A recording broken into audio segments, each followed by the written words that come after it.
ခေါင်းစဉ် technology YouTube channel နဲ့ပြန်လည်ကြိုဆိုလိုက်ပါတယ်ဒီကောက်မှာတော့ကျွန်တော်တို့ Open CPU မှာအသုံးချပြီးတော့အရင်ပိုင်းကနေပြန်ဆက်ပြီးတော့မှကျွန်တော်မလုပ်မလဲဆိုတော့ဓာတ်ပုံမှာရှိတယ်လူတွေရဲ့မျက်နှာပေါ်မှာဒီတက်လုပ်ပြီးတော့၄တောင်ကွက်တွေနဲ့ဒီတက်လုပ်ကြည့်မှာဖြစ်ပါတယ်အဲ့တော့အဲ့ကောင်လေးဆက်ရေးကြည့်ပါနော် Okay အဲ့တော့ကျွန်တော်တို့ဒီခေါက်မှာဆိုလို့ရှိရင်တော့ဘာတွေသုံးရမလဲ classifier လေးအရင်လုပ်အောင် classifier သုံးမယ်ဆိုတော့ပေါ်လာလေးမှာ face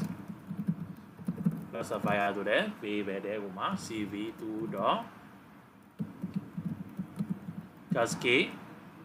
classifier လေးတည်ဆောက်မယ်အဲ့ဒါမှာ cv2 ရဲ့ data.h double a r cascade လို့ရှိရင် plus ပြီးရင် h double a r cascade frontal face အဲ့ဒါမှာ for DEFAULD တော့ example လာလေးကိုသုံးမယ်ပြီးလို့ရှိရင်တော့ဒီနားမှာတော့ human GPT လာခေါ်တော့ grayscale နဲ့ပဲသင်မယ်နားယူမယ်ပြတော့သူက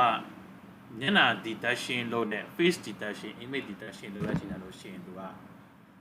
grayscale နဲ့ပို့ပြီးတော့သူ့အတွက်ပို့ပြီးတော့အဆင့်ပြေးစေတယ်အဲ့ဒါမှကျွန်တော် grayscale ကိုကြိုပြီးတော့ convert လုပ်ပေးတာနော်တကယ်တမ်းပြတဲ့အချိန်ကျတော့ကျွန်တော်တို့တကယ် original ပုံကိုတုံးပြီးတော့ပဲကျွန်တော်ပြပြီးမှဖြစ်တယ် grayscale ကိုတုံးချပြီးမျက်နှာပင်နားမှာရှိတော့ဒီတက်လုပ်ပြီးတော့အဲ့နေရာတွေကိုမှ၄တောင်ကွက်လေးကွက်ပြီးတော့မှ original photo ကိုတောက်ပြလိုက်ပဲဆိုလို့ရှိရင်တော့ကြည့်ရတဲ့အတွက်အဆင်ပြေတယ်မျက်နှာဒီတက်ရှင်းအတွက်လည်းအဆင်ပြေတာဖြစ်တဲ့အတွက်ကြောင့်တော့တို့ဒီကောင်တွေကိုဆက်ပြီးတော့ဘယ်လိုလုပ်ရမလဲဆိုတော့ဆက်ပြီးရေးပြပါ Okay classifier သုံးပြီးသွားပြီဆိုလို့ရှိရင်တော့ဘာလုပ်မလဲဆိုတော့တို့ face classifier တော့ detect multi scale မှာဆိုလို့ရှိရင်တော့ဘာ pass ပြရမလဲဆိုတော့ gray photo pass ပေးမယ်ပြီးရင် scale factor က 1.1 okay ပြီးရင် minimum neighbors အဲ့ဒါကြတော့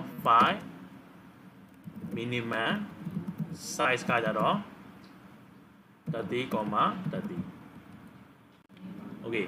အဲ့ဒါအောင်မှကျွန်တော်ပဲလေးသွားထည့်မယ်ဆိုတော့ baby လေးပဲထည့်မယ်နော် faces ကိုလည်းရသွားထည့်မယ်ဟုတ်ပြီအဲ့ဒါပြီးလို့ရှိရင်တော့ looping ပတ်ပြရတယ်ဘယ်လိုပတ်မလဲဆိုတော့ x ရယ် y ရယ်ပြီးရင် weight ရယ် height ရယ် faces ပြီးရင်တော့တို့ကမျက်နှာပုံဖော်လို့ရပြီဆိုလို့ရှိရင်အဲမျက်နှာကိုမှတော့တို့က၄တောင်ကွက်လေးနဲ့ဖန်တီးမယ် rectangle လေးယူပြီးဖို့လိုတယ်အဲ့တော့ cv2 တော့ rectangle ဒီကောင် rectangle ယူမလဲဆိုတော့ do photo rectangle ယူမယ် original photo rectangle ယူမယ် x, y ပြီးရင် x plus w,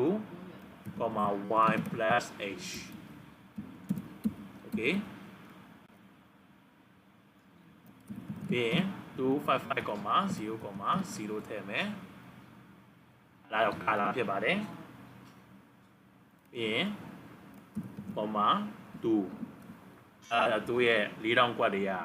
ဘယ်တော့ထိအထူပါထည့်ခြင်းလဲတော့နံပါတ်1ထည့်လိုက်တော့နည်းနည်းပပလေးပဲပြပေးမယ်လို့ပြောလိုက်တာဖြစ်ပါတယ် okay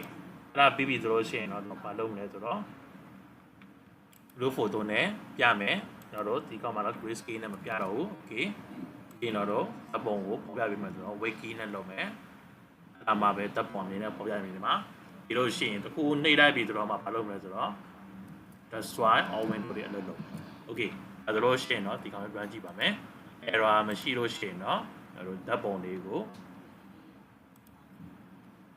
open cv နဲ့ detection